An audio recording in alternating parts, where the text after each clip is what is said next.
बोले शंकर भगवान की जय। मंगल भवन अमंगल हारी, उमा सहित जेहि जपत पुरारी। मंगल भवन अमंगल हारी, उमा सहित जेहि जपत पुरारी। ओम नमः शिवाय। ध्यान और उसकी महिमा, योग धर्म तथा शिव योगी का महत्व, शिव भक्त या शिव के लिए प्राण देने अथवा शिव क्षेत्र में मरण से तत्काल मोक्ष लाभ का कथन। उपमन्यु कहते हैं, श्री कृष्ण श्री कंठनाथ का स्मरण करने वाले लोगों के संपूर्ण मनोरथों की सिद्धि तत्काल हो जाती है। ऐसा जानकर कुछ योगी उनका ध्यान अवश्य करते हैं। कुछ लोग मन की स्थिरता के लिए स्थूल रूप का ध्यान करते हैं। स्थूल रूप के चिंतन में लगकर जब चित्त निश्चल हो जाता है, तब सूक्ष्म रूप में वह स्थिर होता है। भगवान शिव का चिंतन करने पर सब सिद्धियां प्रत्यक्ष सिद्ध हो जाती हैं। अन्य मूर्तियों का ध्यान करने पर भी शिव रूप का अवश्य चिंतन करना चाहिए। जिस जिस मन में रूप की और रूप में मन की स्थिरता लक्षित हो, उसका बारंबार ध्यान करना चाहिए। ध्यान पहले सविषय होता है, फिर निर्विषय होता है, ऐसा ज्ञानी पुरुषों का कथन है। इस विषय में कुछ सत्पुरुषों का मत है कि कोई भी ध्यान निर्विषय होता ही नहीं। बुद्धि की ही कोई प्रवाह रूपा संतति ध्यान कहलाती है। इसलिए निर्विषय बुद्धि केवल निर्गुण निराकार ब्रह्मा में ही प्रवत होती है। अतः सविषय ध्यान प्रातः काल के सूर्य की किरणों के समान ज्योति का आश्रय लेने वाला है तथा निर्विषय ध्यान सूक्ष्म तत्व का अवलंबन करने वाला है। इन दो के सिवा और कोई ध्यान वास्तव में है ही नहीं। अथवा सविषय ध्यान साकार स्वरूप का अवलंबन करने वाला है तथा निराकार स्वरूप का जो बोध या अनुभव है, वही निर्विषय ध्यान माना गया है। वह सविषय और निर्विषय ध्यान ही क्रमशः सबीज और निर्बीज कहा जाता है। निराकार का आश्रय लेने से उसे निर्बीज और साकार का आश्रय लेने से सबीज की संज्ञा दी गई है। अतः पहले सविषय या सबीज ध्यान करके अंत में सब प्रकार की सिद्धि के लिए निर्विषय अथवा निर्बीज ध्यान करना चाहिए। प्राणायाम करने से क्रमशः शांति आदि दिव्य सिद्धियां सिद्ध होती हैं। उनके नाम है शांति, प्रशांति, दीप्ति और प्रसाद। समस्त आपदाओं के शमन को ही शांति कहा गया है। तम अज्ञान का बाहर और भीतर से नाश ही प्रशांति है। बाहरा और भीतर जो ज्ञान का प्रकाश होता है, उसका नाम दीप्ति है तथा बुद्धि की जो आत्मनिष्ठता है, उसी को प्रसाद कहा गया है। बाहें और अभ्यंतर सहित जो समस्त करण हैं, वे बुद्धि के प्रसाद से शीघ्र ही प्रसन्न हो जाते हैं। ध्याता, ध्यान, ध्येय और ध्यान प्रयोजन, इन चारों को जानकर ध्यान करने वाला पुरुष ध्यान करे। जो ज्ञान और वैराग्य से संपन्न हो, सदा शांत चित्त रहता हो, श्रद्धालु हो और जिसकी बुद्धि प्रसाद गुण से युक्त हो, ऐसे साधक को ही सत्पुरुषों ने ध्याता कहा है। ध्येय चिंतायाम में यह धातु है। इसका अर्थ है चिंतन। भगवान शिव का बारंबार चिंतन ही ध्यान कहलाता है। जैसे थोड़ा सा भी योगाभ्यास पाप का नाश कर देता है, उसी तरह क्षण मात्र भी ध्यान करने वाले पुरुष के सारे पाप नष्ट हो जाते हैं। श्रद्धा पूर्वक विक्षेप रहित चित्त से परमेश्वर का जो चिंतन है उसी का नाम ध्यान है। बुद्धि के प्रवाह रूप ध्यान का जो आलंबन या आश्रय है उसी को साधु पुरुष ध्येय कहते हैं। स्वयं सामंब सदाशिव ही वह ध्येय हैं जो मोक्ष रूप का और सुख का पूर्ण अनुभव और अनीमा आदि ऐश्वर्य की उपलब्धि ये पूर्ण शिव ध्यान के साक्षात प्रयोजन कहे गए हैं। ध्यान से सौख्य और मोक्ष दोनों की प्राप्ति होती है। इसलिए मनुष्य को सब कुछ छोड़कर ध्यान में लग जाना चाहिए। बिना ध्यान के ज्ञान नहीं होता और जिसने योग का साधन नहीं किया है उसका ध्यान नहीं सिद्ध होता। जिसे ध्यान और ज्ञान दोनों प्राप्त हों उसने भवसागर को पार कर लिया। समस्त उपाधियों से रहित निर्मल ज्ञान और एकाग्रता पूर्ण ध्यान ये योगाभ्यास से युक्त योगी को ही सिद्ध होते हैं। जिनके सारे पाप नष्ट हो गए हैं उन्हीं की बुद्धि ज्ञान और ध्यान में लगती है। जिनकी बुद्धि पाप से दूषित है उनके लिए ज्ञान और ध्यान की बात भी अत्यंत दुर्लभ है। जैसे प्रज्वलित हुई आग सूखी और गीली लकड़ी को भी जला देती है उसी प्रकार ध्यानांगीन शुभ और अशुभ कर्म को भी क्षण भर में दग्ध कर देती है।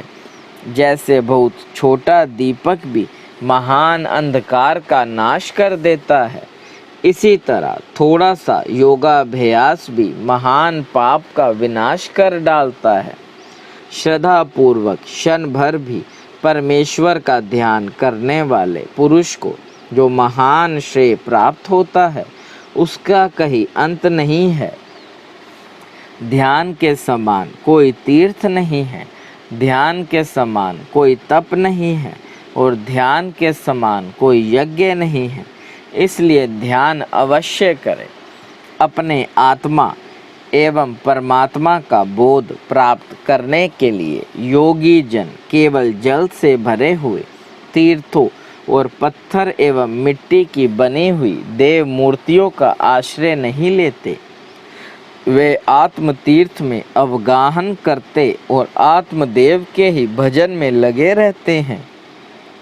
जैसे अयोगी पुरुषों को मिट्टी और काठ आदि की बनी हुई स्थूल मूर्तियों का प्रत्यक्ष होता है उसी तरह योगियों को ईश्वर के सूक्ष्म स्वरूप का प्रत्यक्ष दर्शन होता है।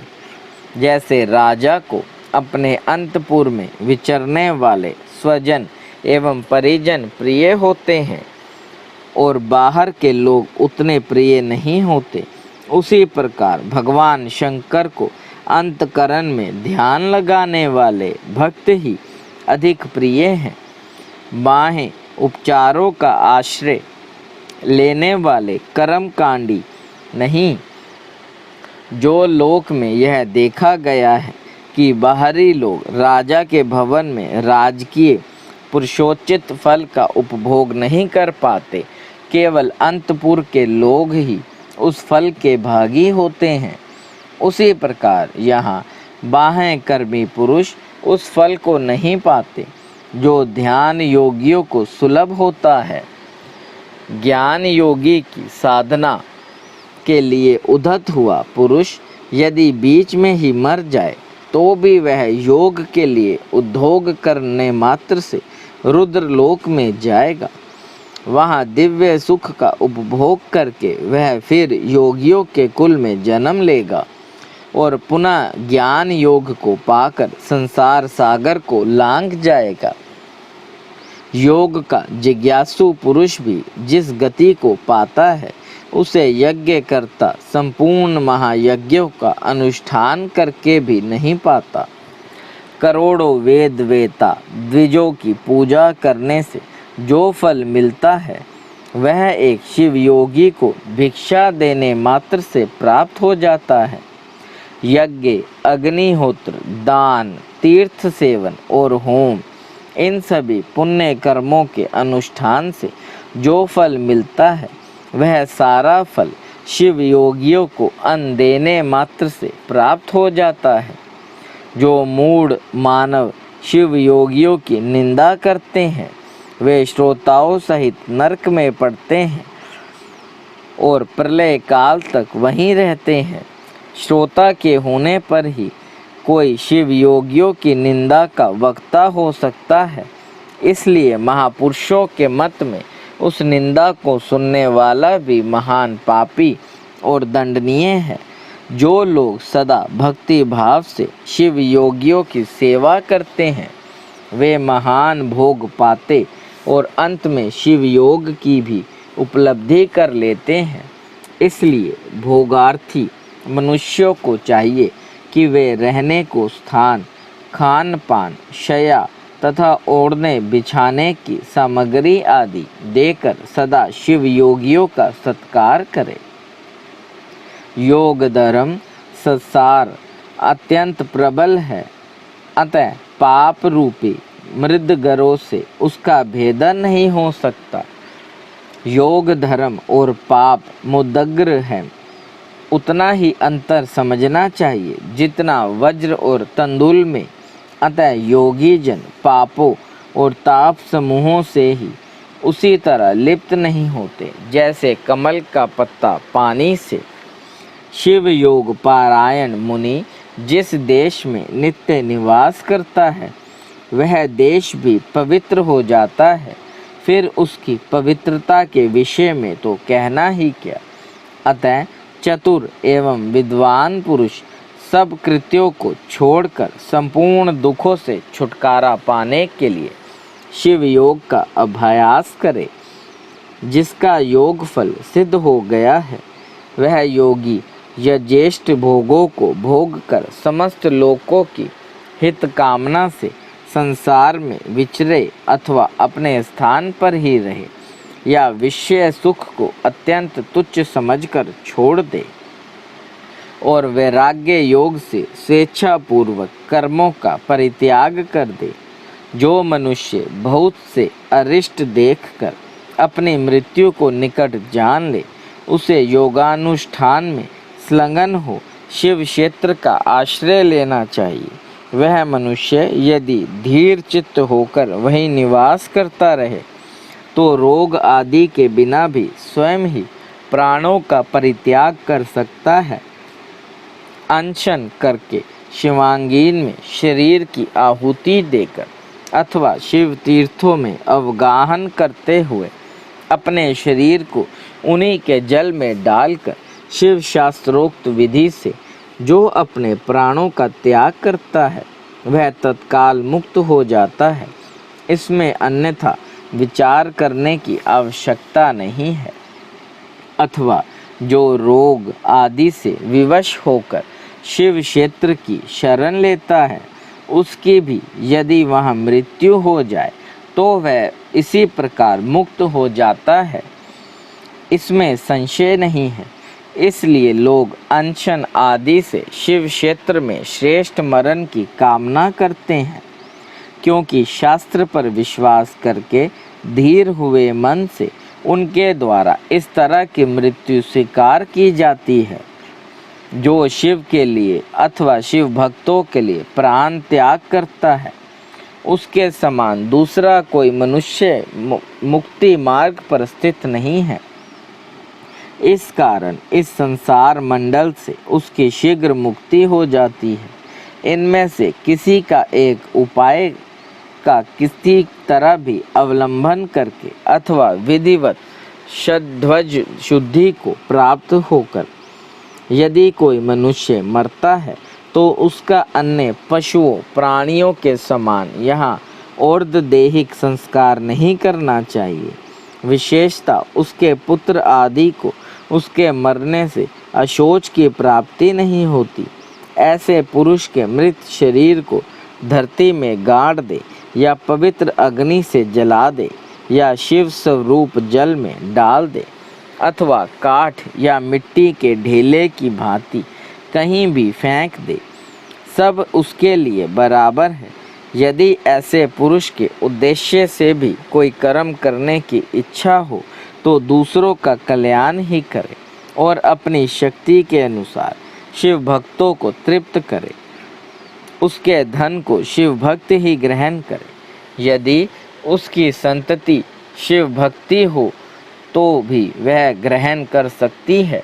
यदि ऐसा संभव ना हो तो उसका धन भगवान शिव को समर्पित कर दे, परंतु उसकी पशु संतति शिव भक्तिहीन संतान उस धन को ग्रहण ना करे। बोले शंकर भगवान की जय। देव देव महादेव करुणा निधान भक्त वत्सल्य शिव शंकर भोलेनाथ प्रसन्न होइए त्रिलोकीनाथ।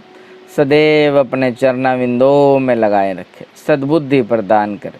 सृष्टि के कर्ता धर्ता संहार हरता, आपसे ही जीवन आपसे ही मरण महादेव। बच्चा पुल्लनहार तुसी बख्शनहार त्रिलोकीनाथ, कृपा दृष्टि बनाए रखे। बारंबार शत शत कोटि कोटि प्रणाम। हर हर महादेव। शंकर जिनका नाम है, कैलाश जिनका धाम है, मेरे भोले बाबा को मेरा बारंबार प्रणाम है। हर हर महादेव शंभु, काशी विश्वनाथ गंगे। हर हर महादेव शंभु, काशी विश्वनाथ गंगे। ओम नमः शिवाय।